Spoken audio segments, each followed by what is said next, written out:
Explanation इसका हो जाएगा। इसके बाद में तुम्हें इंग्लिश टू इंग्लिश बताऊंगा। तो कुछ इम्पोर्टेंट पैसेज हैं, जैसे आई फ्लेक्ड हिम ऑफ अमीन, ये महत्वपूर्ण पैसेज है। इसको लिखने का ढंग मैं पहले बताऊं। जैसा कि हिंदी में लिखा जाता है, सबसे पहले हेडिंग होगी तुम्हारी हिंट। हिंट माने होता है संकेत। हिंट में पैराग्राफ की एक दो शब्द पहले के और डॉट डॉट करके एक दो शब्द लास्ट की। तो हिंट में आप लिखेंगे I flag dot dot my name. फिर इसके बाद अगली हेडिंग होगी तुम्हारी रेफरेंस। रेफरेंस का मतलब होता है संदर्भ। इसमें आपको जैसे हिंदी में लिखा जाता है कि प्रस्तुत पंक्तियां हमारे फलां पाठ से ली गई हैं, इसकी लेखक ये हैं। इसी तरह अंग्रेजी में लिखा जाता है these lines have been taken from the lesson.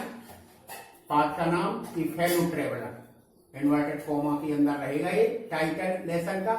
Written by A G. Gardiner who was an eminent writer of English essays.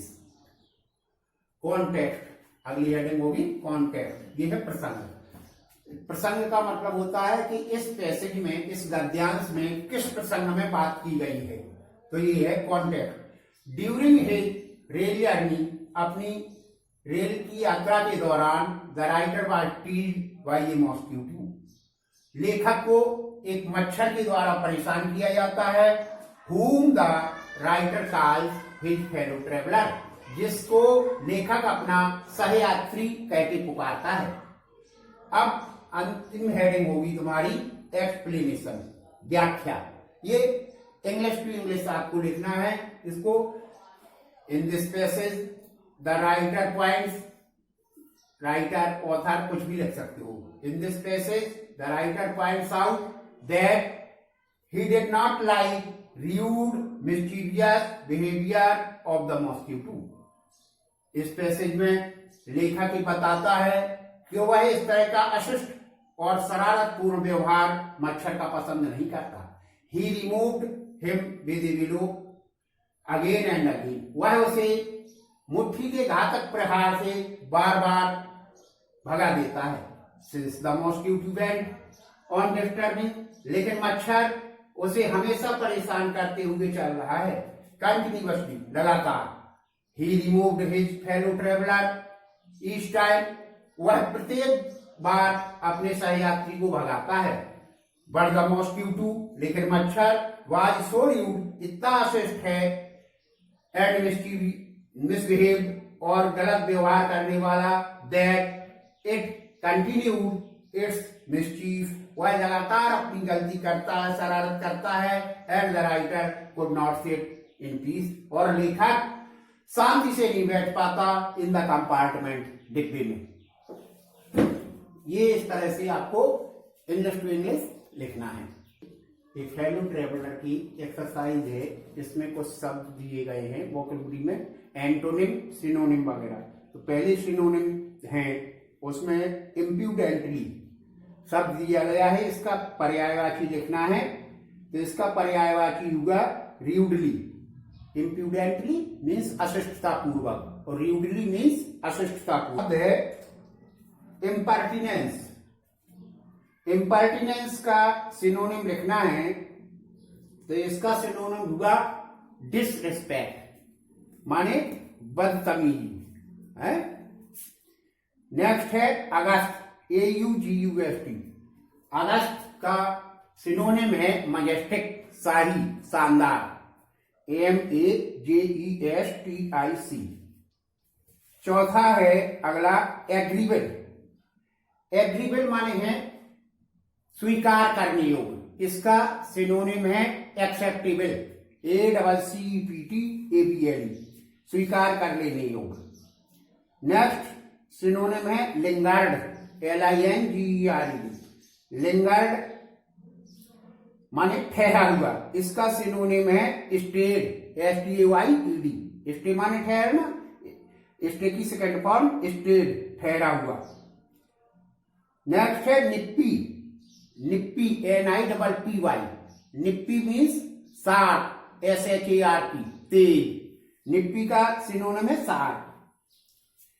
Interpret, interpret TREPID माने साहसी, इसका होगा बोल्ड, BOLD, बोल्ड सिनोनिम होगा। नेक्स्ट है डेरिसन, DERISON, DERISION, डेरिसन। डेरिसन माने होता है हंसी, उपहास, तो इसका फन हो जाएगा FUN, DERISION, डेरिसन का फन, FUN। नेक्स्ट है रिपोज, REPOSE, रिपोज माने विश्राम, आराम, तो इसका हो जाएगा रेस्ट, REST। और नेक्स्ट है लास्ट वाला मैन्युफैक्चरी, मैन्युफैक्चरी MENIFESTLY, मैन्युफैक्चरी माने स्पष्ट रूप से, इसका सिनोनिम होगा क्लियरली, CLEARLY, क्लियरली माने स्पष्ट रूप से। अब आते हैं तुम्हारे सिनोनिम के बाद एंटोनिम, कुछ विलोम शब्द जो दिए हैं तो वो लिखना है आपको। इसमें है पहला शब्द FREEDOM, फ्रीडम माने स्वतंत्रता, स्वतंत्रता का हो जाएगा दासता, SLAVERY, स्लेवरी। अगला एंटोनिम है नथिंग, NOTHING, नथिंग माने कुछ नहीं, इसका हो जाएगा एवरीथिंग माने सब कुछ, EVERYTHING। फिर है ऑर्डिनरी, ORDINARY, ऑर्डिनरी माने साधारण, इसका हो जाएगा एंटोनिम एक्स्ट्रा ऑर्डिनरी, असाधारण, एक्स्ट्रा EXTRAORDINARY। फिर है इनफ, ENOUGH, इनफ माने काफी, इसका विलोम हो जाएगा शॉर्ट माने कमी, SHORT, शॉर्ट, शॉर्टेज भी कर सकती, SHORTAGE। फिर है नेक्स्ट राइट, RIGHT, राइट को दो अर्थों में ले सकते हैं। एक राइट माने होता है दायां, तो दायां का विलोम बायां भी हो सकता है, लेफ्ट। और एक राइट माने होता है सही, तो इसका रॉन्ग भी हो सकता है। तो स्पेलिंग एक ही है राइट की, किसी भी अर्थ में इसको लोगे तो इसका यदि राइट को सही के अर्थ में लेते हो तो इसका विलोम रॉन्ग लिखना है, और राइट को यदि दाहिने के अर्थ में लेते हो तो इसका विलोम लेफ्ट लिखना है, बायां। इसके बाद आएगा आउटर, OUTER, आउटर माने बाहरी, आउटर का हो जाएगा inner, INNER, inner. Stop, STOP, stop का स्टार्ट, स्टॉप माने रुकना, स्टार्ट माने आरंभ होना। लास्ट, LAST, लास्ट का हो जाएगा फर्स्ट, FIRST। इसके बाद टॉलरेबल, TOLERABLE, टॉलरेबल माने सहनीय, इसका एंटोनिम हो जाएगा इनटॉलरेबल माने असहनीय, INTOLERABLE। फिर है इसका लास्ट अटैक, ATTACK, अटैक का डिफेंस, DEFENCE माने रक्षा, आक्रामक और रक्षात्मक। अब इसके बाद है तुम्हारा fill in the gaps. Fill in the gaps में इसी लेसन से है, मैं तुम्हें बताऊं। जैसे ये है आई फ्लैग्ड हिम, तो यहां आएगा ऑफ, OFF, खाली स्थान में भरना पड़ेगा again, I flagged him of again. फिर दूसरा फिल इन द गैप्स है ही प्लेड, तो विद आएगा इसमें खाली स्थान में, ही प्लेड विद मी ओपनली, वह मेरे साथ खुल करके खेला। तीसरा है I said you have delivered yourself into my hands, यहां खाली स्थान में भरना पड़ेगा इनटू, INTO। फिर चौथा है the miracle of life is ours, the miracle of life is ours in common, in भरना पड़ेगा इसमें है। फिर ये from those given within the brackets, bracket में ऑप्शन दिए इनमें से एक भरना है इसमें से।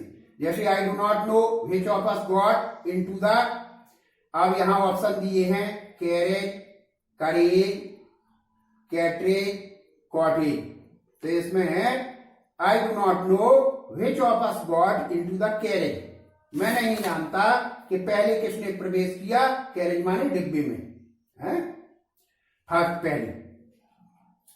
फिर दूसरा है I can not kill you but I can reprieve you, है मैं तुम्हें मार नहीं सकता लेकिन तुम्हें क्षमा कर सकता हूं, रिप्राइव तुम्हारी सजा को स्थगित कर सकता हूं। फिर तीसरा है it is liberty and unrestrained in agreeable form, इसमें है एग्रीबल, AGREEABLE।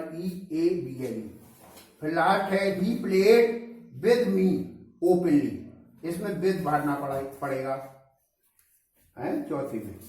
तो इस तरह से ये पाठ से संबंधित फिल इन द गैप्स हुए जो एक एक नंबर के आते हैं, ये दिए हैं। इनके अलावा भी कोई सेंटेंस में बन सकता है, इस तरह से तुम्हें देखना है।